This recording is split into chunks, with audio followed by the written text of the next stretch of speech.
observers are environmental defenders at sea. They're tasked to make sure that there's no illegal fishing happening, making sure fishing operations don't overfish.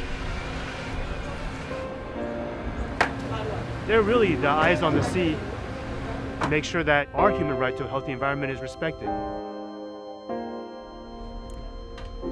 We've seen observers as human rights defenders, as they're defined by the UN.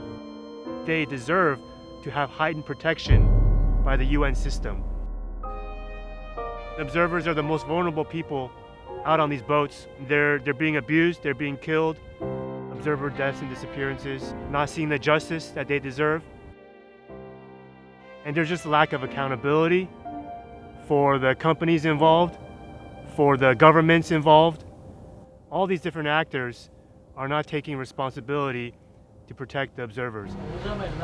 And right now, I think that in the US, it's so unbelievable that the majority of, for example, the canned tuna sold in the US is by the big three national brands, Chicken of the Sea, Bumblebee, and StarKist.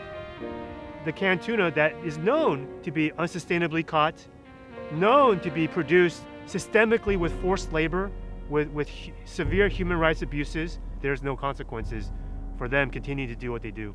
So it's the responsibility of the retailers, the supermarkets. The seafood industry, the fishing industry is no different than oil and gas, than mining, than the tobacco industry, than all these other industries that have promised to self-regulate. They've proven time and again that what they are concerned most about is profit over all else.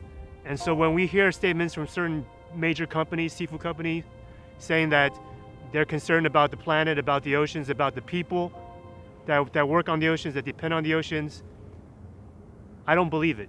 The RFMOs and industry are very close. They are wholly unfit for the purpose of conservation. And Greenpeace, we've done our research. Most of high seas fishing does not actually benefit the coastal communities that depend on fish as a primary source of protein. Most of it is going to wealthy industrialized nations.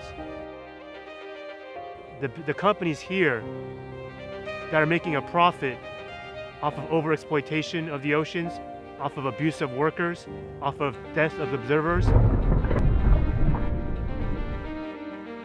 they need to be held accountable.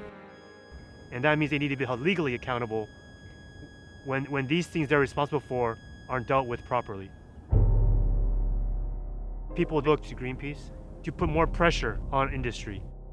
We wanted the UN to get to the bottom of what really happened in the death of this observer. They haven't taken up the case. The UN so far has been disappointing.